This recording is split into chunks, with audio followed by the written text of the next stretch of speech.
So, good afternoon, everybody. Welcome here at Ukraine Media Center.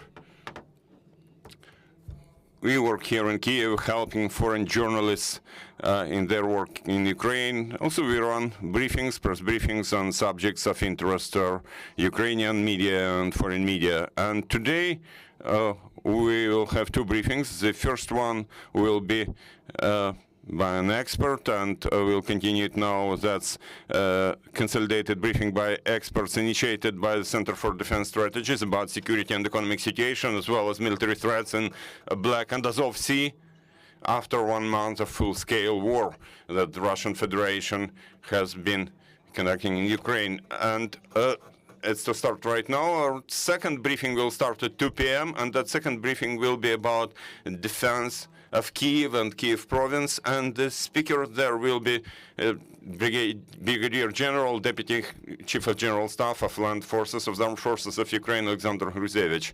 All our broadcasts, all our briefings are broadcasted in our YouTube channel and in our Telegram channel.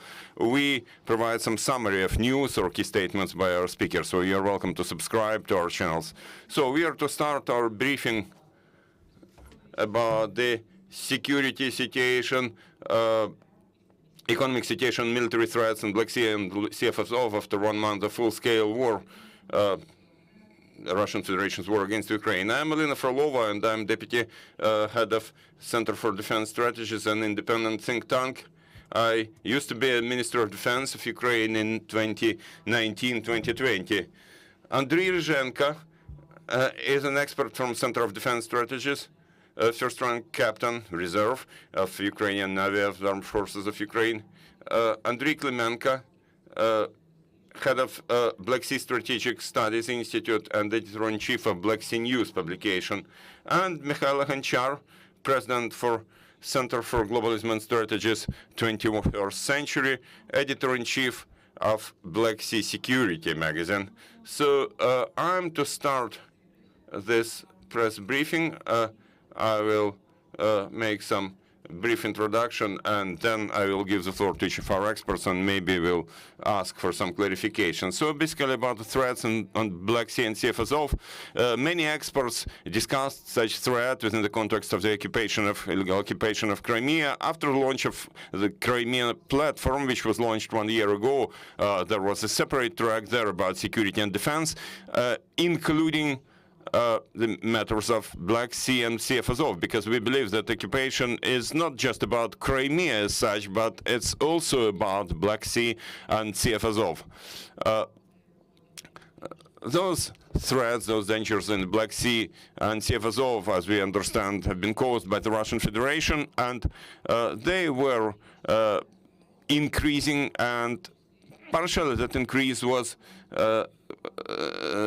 about the lack of clear standing of Western countries, which are not Black Sea countries, about Russia increasing their military presence in Crimea, using Crimea as their base, and in the Black Sea.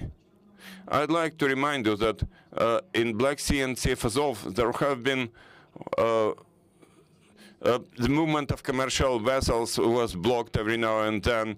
There were threats against civilian vessels and aircraft, ships and aircraft. There was Ukrainian gas stolen by the continental shelf, and from time to time access to Ukrainian ports was blocked. And basically, we believe that one of the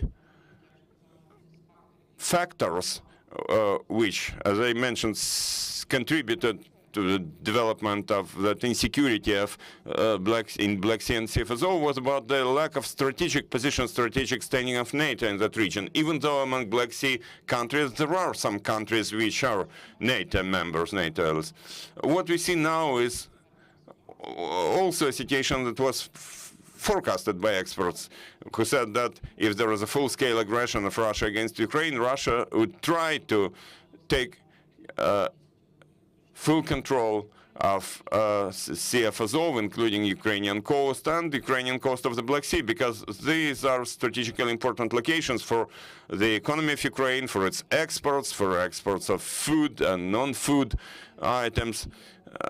Now Russia has blocked fully blocked economic activity there. And global experts already say that a crisis is expected because of because it's impossible to transport food, including grain, which may result in hunger and economic problems on the global scale. So now we are to discuss comprehensively the security in Black Sea and Sea of Azov. What can we do in this situation? What is the current situation? Unfortunately, yesterday, after the NATO meeting of NATO summit yesterday, we have not heard any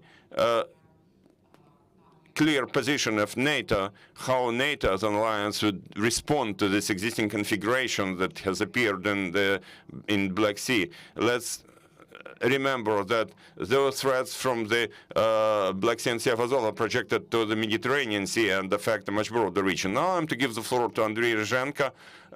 He will be able to comment on the military aspect of what's going on, and he will share his view as an expert about those events and possible developments. Andriy, you're welcome. Good afternoon.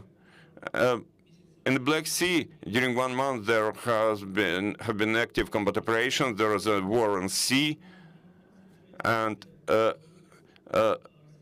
by February 23 this year, Russian Federation concentrated about 45 battleships and boats in Black Sea, from Black Sea Fleet, Northern Fleet, and Caspian Fleet. I'd like to remind that from Baltic Sea and Northern Sea, they brought about 60% of their big landing ships, and the total number of big landing ships has amounted to 11. And then they were split into 2 tactical groups. One of those operating in the Black Sea, having 7 ships, and the other one in the Sea of Azov.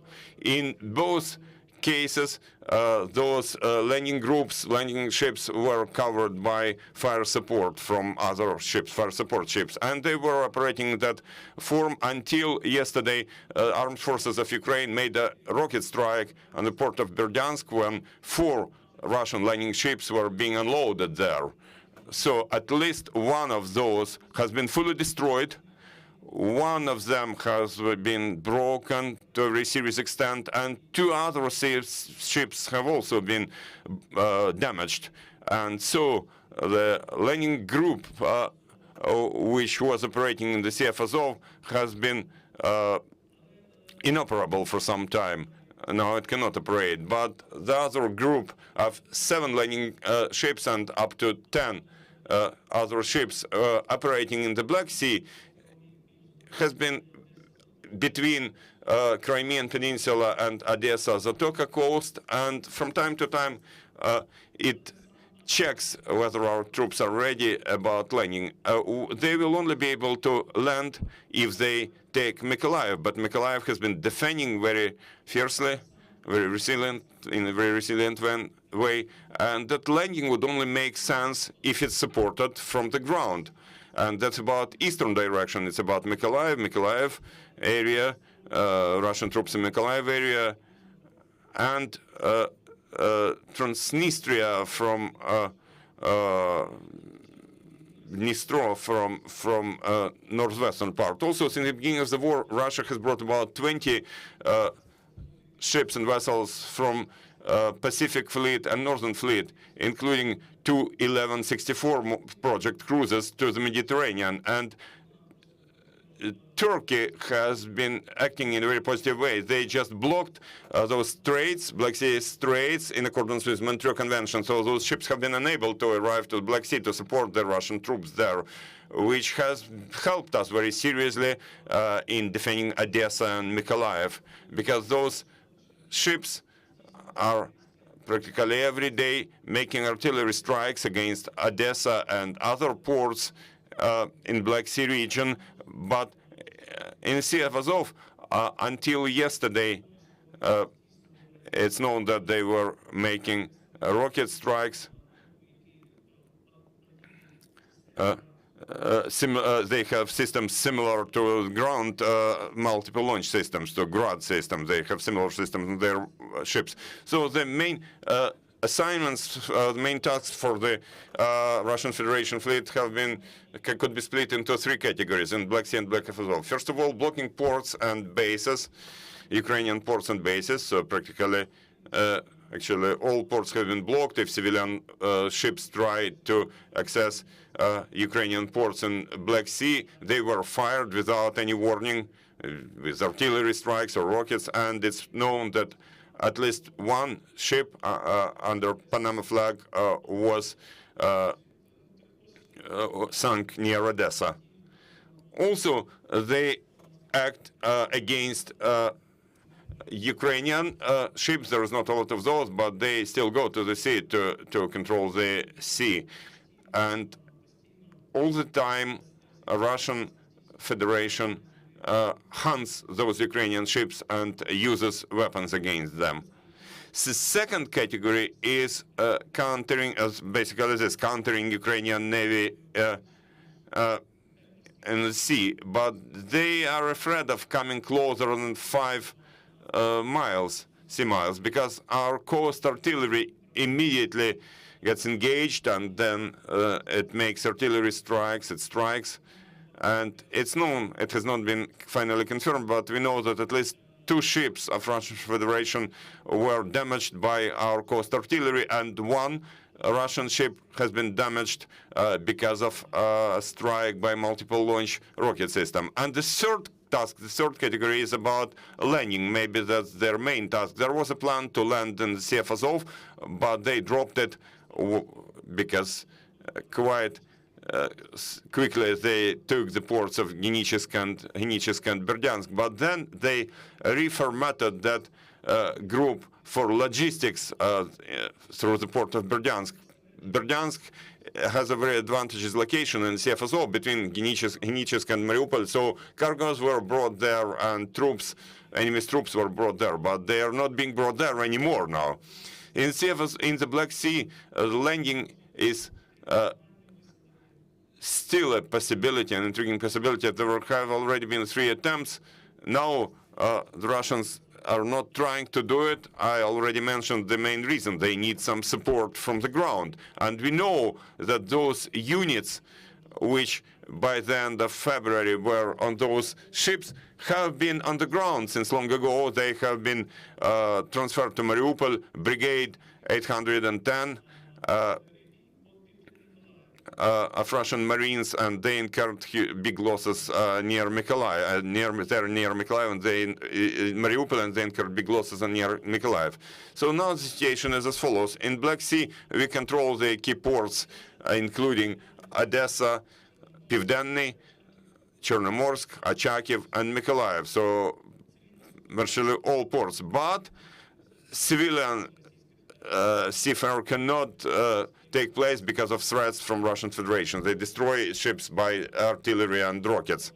Also, recently, there was a fake disseminated by a captain of Sochi port, whereby allegedly in the northwestern part there see mines, a lot of those. That's absurd, because 420 mines, they cannot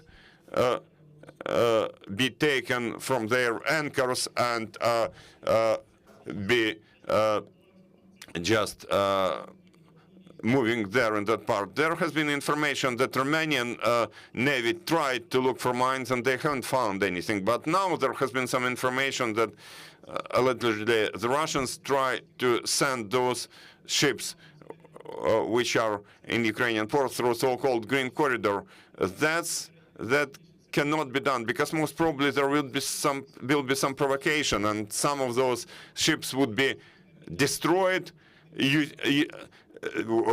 When the Russians say that allegedly there are some mine there, so it cannot be done. That Green Corridor cannot be used, and also the Turkish Navy confirmed that there is a mine threat. Now the defense of Odessa continues, defense of Mykolaiv continues, and combat action in the city of Mariupol continues, which is the last port in the Sea of Azov. In the last 3 weeks, the city of Mariupol has been defending under complete siege. It has been defended by the Ukrainian Marines and Azov Regiment of the National Guard. and they're very brave, very courageous, self-sacrificing and creative.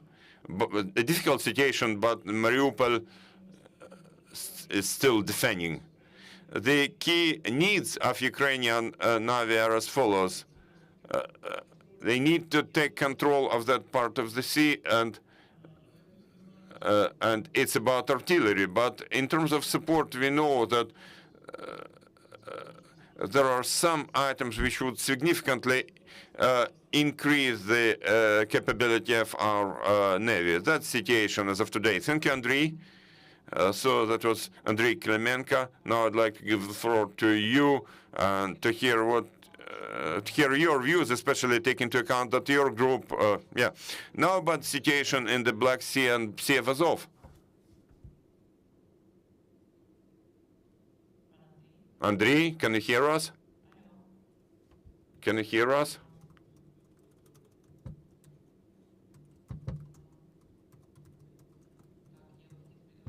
So we seem to have some problem. While we are reconnecting, I'd like to tell you that group led by Andriy Klymenko monitors and gathers data, collects data to be able to analyze the trends in the Black Sea and Sea of Azov, like its economic impact, blocking of ships, movement of Russian warships and battleships, and all other data about security situation in the Black Sea and Sea of Azov. About the northwestern part of the Black Sea, Andriy, I'm sorry, could you please repeat? Andriy, could you please repeat?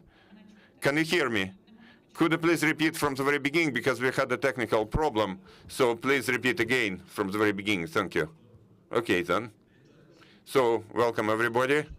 On the 24th of February, that is to say, on the very first day, a wide-scale invasion of Russia in Ukraine, the Russian Federation issued a warning whereby it completely blocked the Sea of Azov for ships with Ukrainian ports, and the traffic of Russian ships through Kerch Strait to Russian ports in the Sea of Azov continues, and it continues actively even now. And the Russian Federation has also blocked the northwestern part of the Black Sea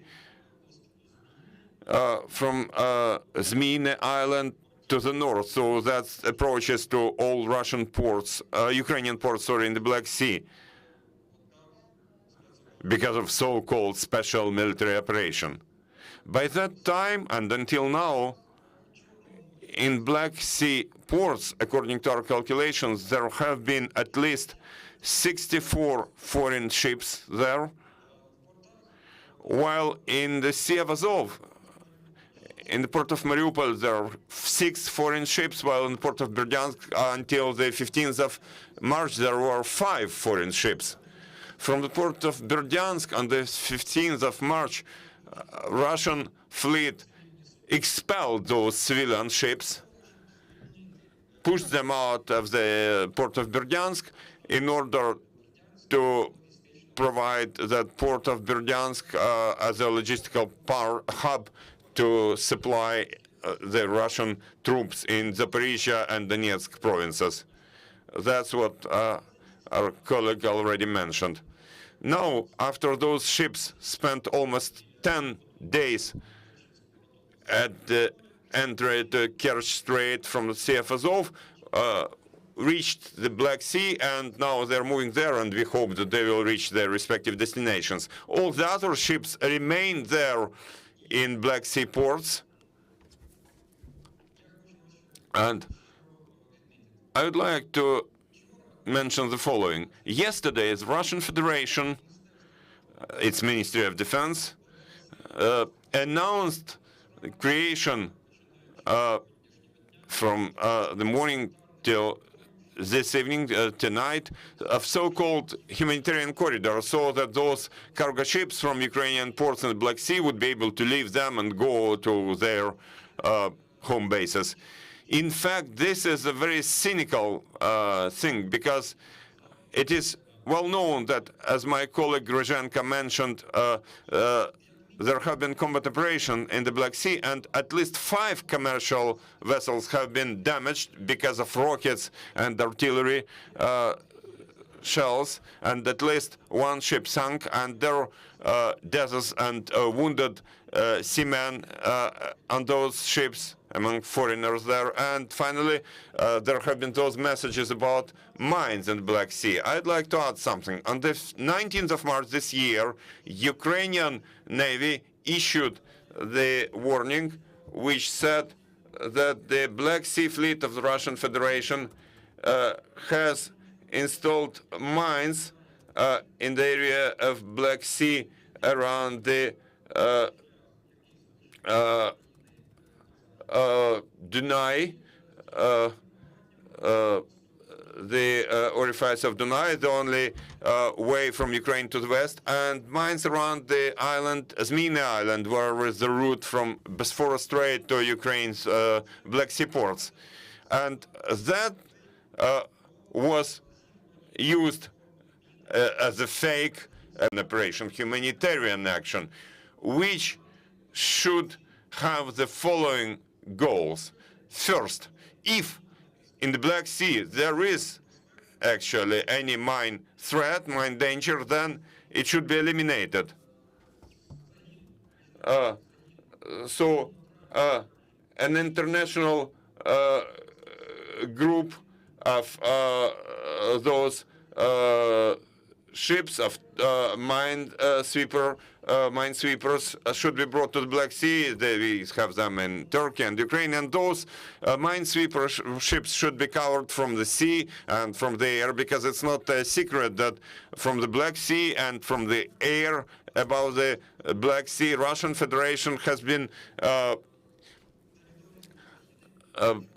sending rockets to the territory of Ukraine, not only to the coastal cities, but also to remote cities and towns, to Lviv province, the Rivne province, and other provinces of Ukraine. So it should stop. And finally, those minesweepers, that minesweeper vessel group for humanitarian operations should be covered from the air side. Another goal, another objective to be implemented within this humanitarian action is a recovery of sea traffic from ports of Odessa region. The matter is this. In those ports in Odessa region, there has been a lot of grain, and that's precisely the grain discussed by the whole world, saying that when there is a lack of exports of grain from Ukraine, it will result in a food crisis, at least in African countries, which are the key buyers of that grain. And another problem that I would like to draw your attention to is this. In this situation, in these circumstances, active sea traffic continues to export Russian oil, crude oil from Russian Black Sea ports to European countries. In 10 days alone, since March 14 to March 24, through Turkish straits, 77 tankers passed them with Russian crude oil, and they have transported 4,400,000 tons of Russian crude oil, 4.4 million tons of crude oil. And the total of this oil amounts to 440 caliber cruise missiles. So this is a blooded crude oil. That's about an opportunity for the Russian Federation to finance continuation of missile strikes against Ukraine. It should stop immediately. I'd like to note that the destination ports of those tanker ships include Rotterdam, French ports, and Italian ones. So we would like to ask the international community to request that this bloody export of Russian oil should stop, of Russian crude oil. And the last thing, in order to implement this international naval humanitarian operation in Black Sea, it should be requested that the Russian Federation should stop military action in the Black Sea, and ships of the Black Sea Fleet and other fleets should be removed from those areas mentioned by Captain Ryzhenko, because otherwise it would result in crisis not only in the Ukrainian economy, and it has already resulted in such crisis, but it will also result in that food crisis which I described, and it will also result in losses among foreign ships, among the crews on those ships, and only after, and only in that case, foreign ships can be taken out of Ukraine, can be removed, can move from Ukrainian ports. Otherwise, Ukraine cannot undertake the responsibility for safe passage of foreign ships from Ukrainian ports. Thank you. Thank you, Andriy. Now, Mykhailo, you are welcome to share your position, and if you could cover also the economic component and the energy component, because you are also an expert on those subjects. Thank you, Alina. Welcome, dear colleagues. I will start precisely with general economic situation. For Western media try to understand what has been happening and what will happen, and they made some conclusion that speaking about Ukrainian Black Sea ports, it's about the economic war by Russia, and stopping on normal trade will not only deprive Ukraine of resources to support its military efforts, but will also result for losses for each country worldwide, direct or indirect losses. That's not any overestimation. Ports around Black Sea and Sea of Azov are used for about 75% of Ukrainian exports of grains. Ukraine has been supplying, accounting for 13% of the global amount of corn, and about the same for wheat, which means that failures of problems with trade in the Black Sea and Sea of Azov, Ukraine, may result in food problems worldwide. Ukrainian ports also account for 80% of exports. Sorry, couldn't hear. So that's a statement which is widespread by now, and we see news from various countries that from Zimbabwe about grain problems, from Bulgaria about problems with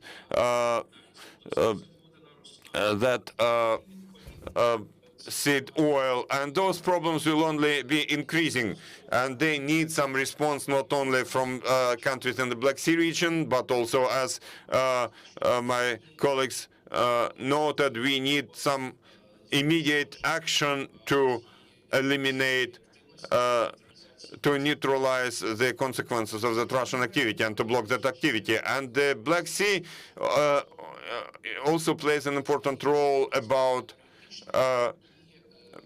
transportation, about energy, and also this region is in the initial stage of using offshore resources in the Black Sea. I mean the energy resources, energy deposits, first of all, natural gas.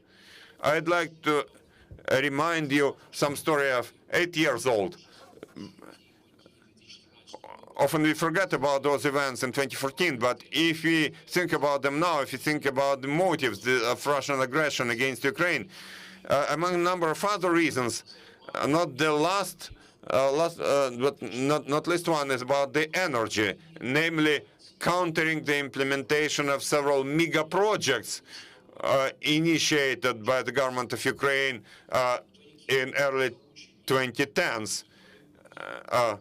With the involvement of leading US and European oil and gas companies. I mean the development of Black Sea resources, including that Skifska area, where there was tender and consortium led by ExxonMobil, and including Netherlandian Shell and Petrol, Ukrainian subsidiary, won in that tender. And that was a mega project, and if successful, it would bring huge volumes of natural gas to the Ukrainian market, which would make it unnecessary to import natural gas from Russia. Jointly with two other big projects which were being implemented or started in Ukraine, Yuzhevskaya area in Kharkiv and Donetsk Oblast, for non-conventional gas, and also in western Ukraine there is that area where Chevron, a U.S. company, would develop non-conventional natural gas deposits. Altogether, it would make it possible for Ukraine not only satisfy its needs in natural gas, but also Ukraine could become an exporter for Central and Eastern Europe. And in Moscow, they treated it as a threat for Russia's leading oil and gas companies. First of all, Gazprom, about their interests in European and Ukrainian oil and gas market. So with occupation and illegal annexation of Crimean Peninsula and taking the development assets and property and those platforms in the northwestern part of the Black Sea, Russia has created unacceptable risks for those projects involving leading U.S. and European oil and gas companies. So they stopped those projects, implementation of those projects. In 2020 and 21, discussions started whereby even with this occupation and control of development assets between the Crimean Peninsula and Odessa, even though Russia has been controlling that part, Naftogaz of Ukraine, Ukrainian state-run oil and gas company, started preparations for new projects to be launched, at least one project which would include Western partners in order to restore development on the Sea Shelf. Also, that active shelf project continued in another sector of the Black Sea, and it brought some positive results, making it almost self-sufficient. And last year, in the Romanian sector, and last year, in the Turkish sector of the Black Sea, close to Bulgarian and Romanian sector, some deposits have been identified.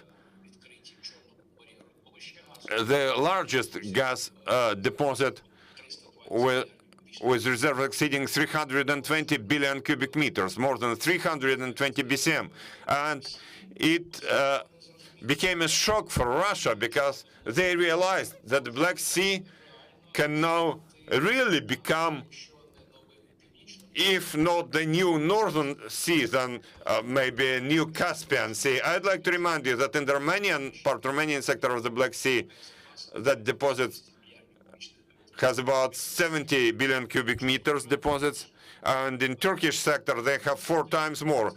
In the Ukrainian sector, the development started as early as the 1970s, and if not for Russian occupation of Crimea and taking of our assets there, then currently in the Black Sea Shelf we would be producing at least 5 BCM annually, 5 or even 8 billion cubic meters annually. These were our plans.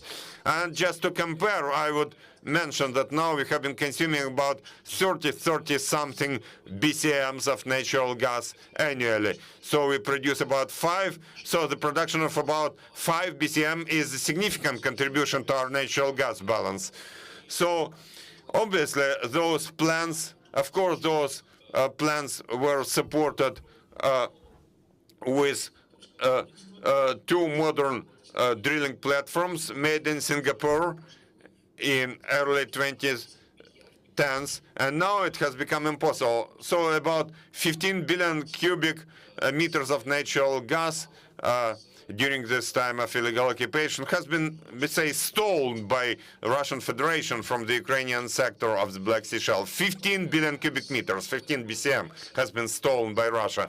So now, back to the motives for this new way, for this direct military aggression by Russia. So the energy motive is not the least in that list, because Russia does not want to see any additional production, gas-producing projects in Black Sea. So it also creates threats for the Armenian sector, because Ukrainian and Romanian sectors are bordering each other, and I cannot exclude a scenario whereby some of those Ukrainian mines, as aggressors name them, allegedly leaving their anchors, may all of a sudden, in quotation marks, reach the Romanian sector precisely near those production assets of petrol company. In the same way, I believe that Russia has also been projecting those threats for Turkey in developing its deposit, which, according to President Erdogan, Turkey wants to quickly develop it in the next couple of years.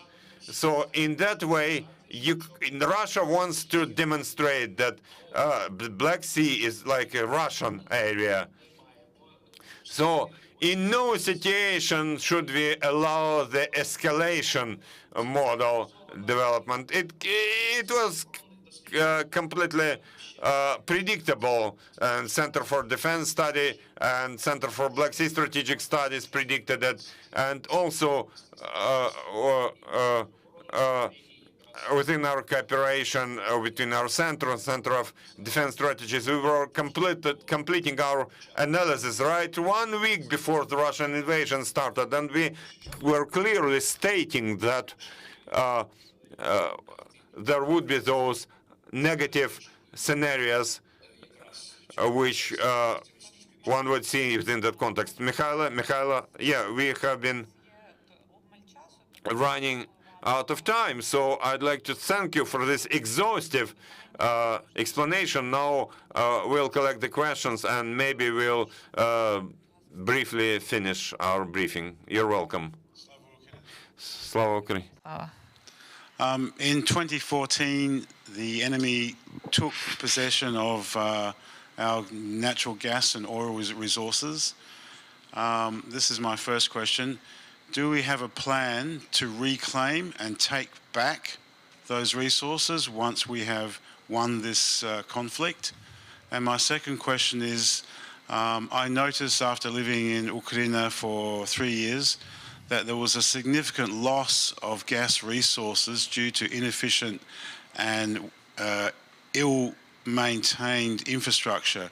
What plans are there to enhance the gas delivery infrastructure in Ukraine to a modern standard so we don't actually have losses of this resource?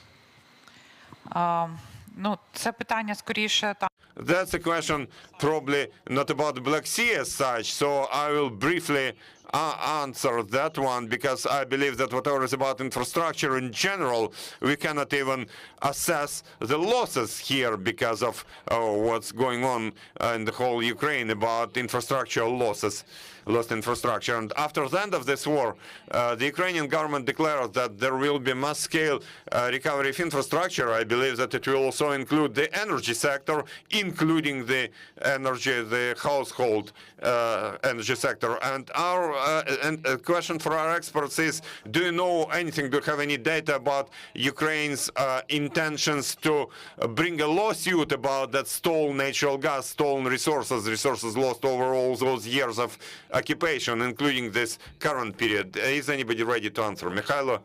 Yes. This process is going on, and I have to say that, yes, the Naftogaz of Ukraine company has responded properly, immediately, and such lawsuits have been submitted, and they are separately stated, both from Naftogaz of Ukraine and also in that lawsuit submitted by Ukrainian state, the Ukrainian nation, there are also certain positions. Another thing is that when we take into account the procedures and regulations in various international courts and courts of arbitration, it takes years and years and many years.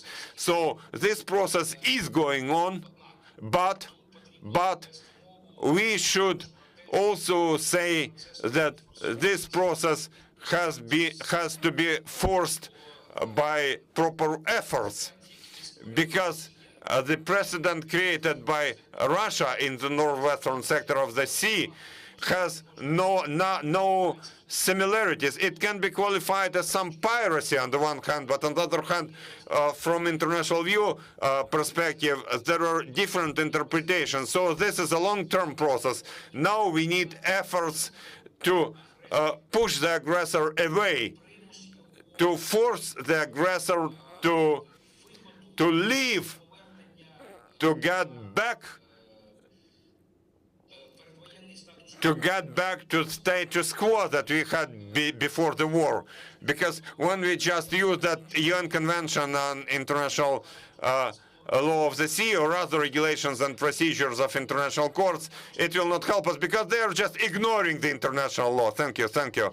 I would like to ask the last question for Andriy Ryzhenko and for Andriy Klymenko.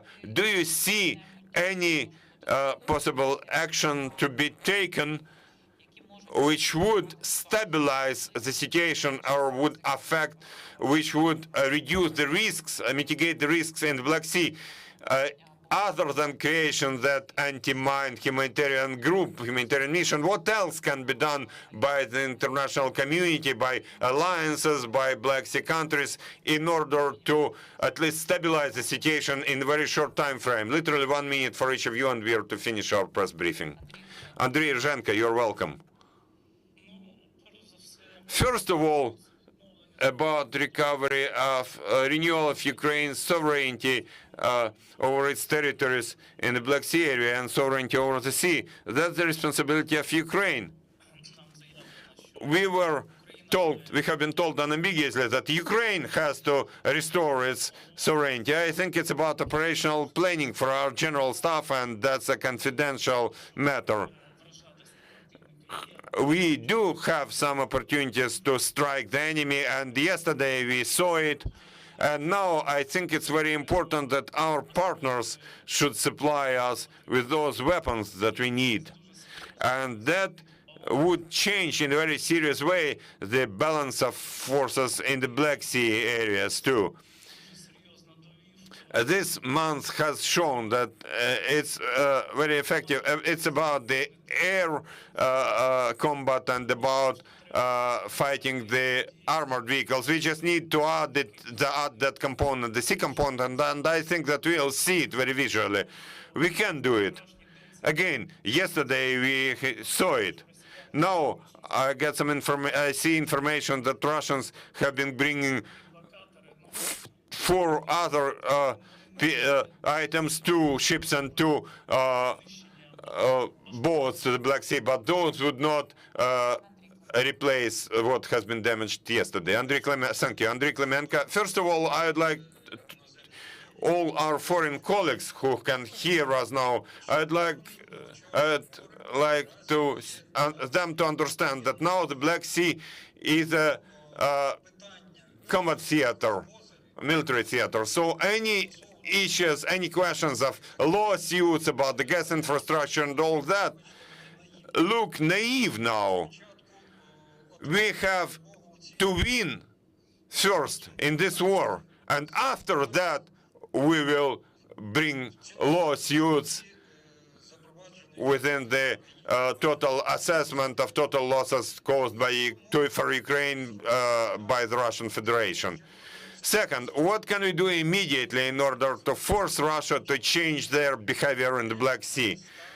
You have to stop service Russian tankers with Russian crude oil in foreign ports. It should stop, like it has been done in the UK and some other countries, even before there have been any decisions by governments. Those bloody Russian exports should stop.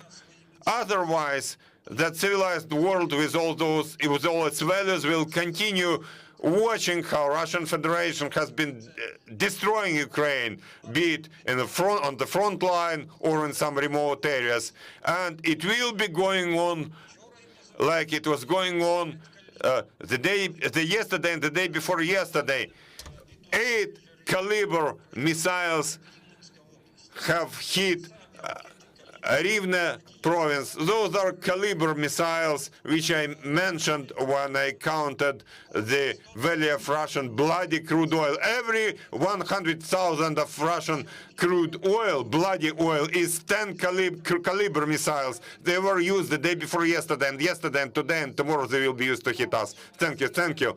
I, on my behalf, would like to add that we expect that NATO and the European Union will start treating the Black Sea as the priority area for defense, and they will take their position about countering Russian aggression going on at the moment, and there will be some reaction to that threat for those Black Sea NATO allies like Turkey, Bulgaria, and Romania. And also in the future, NATO will understand that in order to have that detention strategy in Europe, Black Sea and Black Sea area is a decisive component. I'd like to thank everybody and to thank the journalists. Please stay here for our second briefing about the defense of Kyiv. Thank you.